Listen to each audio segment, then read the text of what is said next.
In the late 18th century, the snowshoe camp surveys were made along Native American trails between Clinton and Clearfield counties. The surveyor is said to have named the area after a mysterious snowshoe he found. Center Countyans affectionately know this region today as the Mountaintop. The Mountaintop area includes Burnside Township, Snowshoe Township, and the Snowshoe Borough.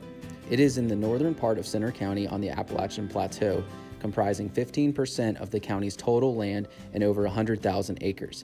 It is bordered to the north by Clinton County and Clearfield County to the west. Towns like Pine Glen, Moshannon, Snowshoe, and Clarence were shaped by the Mountaintop and likewise made their marks on the landscape through hunting, lumbering, coal mining, farming, and of course the railroads. Looking at these maps, it's easy to see the importance and frequency of such activities, especially coal. To get a sense of the history of the Mountaintop area, I visited the David House Heritage Museum.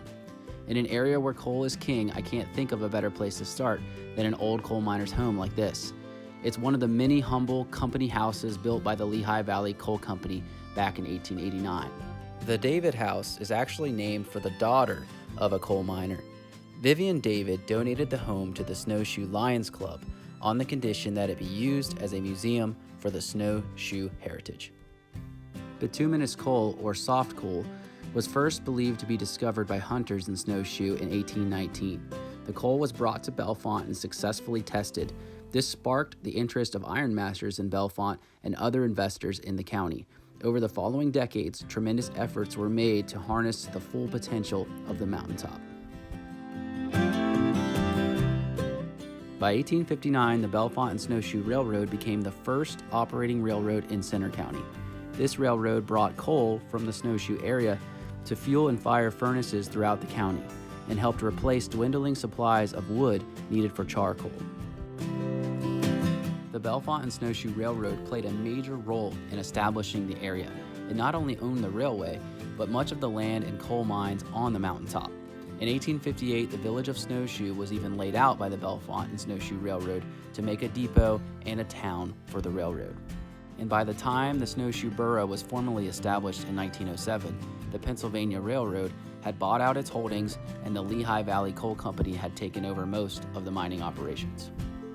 To say the least, coal mining was a gritty and dangerous job. Miners entered the depths with oil or carbide lamps on their caps, double-pointed picks, augers, and short-handled shovels for filling their coal cars. They got paid by the coal cars they filled, sometimes pushing them out by hand or hauling them out with mine mules. For example, miners were paid 60 cents for a full car weighing 2,240 pounds. If it weighed less, they were paid less. Blacksmiths and carpenters were kept busy repairing these coal cars full of pay dirt. Coal was also made into coke. Coal was raked and fired inside of coke ovens to be made ready for markets in places like Pittsburgh. At one time, there were over 100 coke ovens in Clarence alone. It was not unusual for young men to start mining at the age of 14.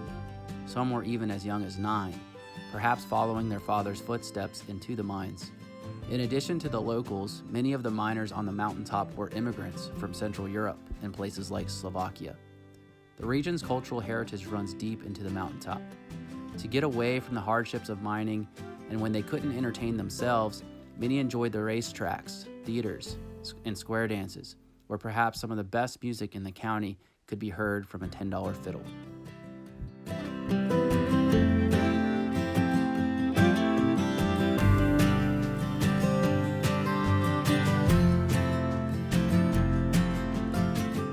While the coal veins that run through this mountaintop are the lifeblood of the region's history, it's only part of the story of the Mountaintop and its people. A mountaintop many are proud to call home.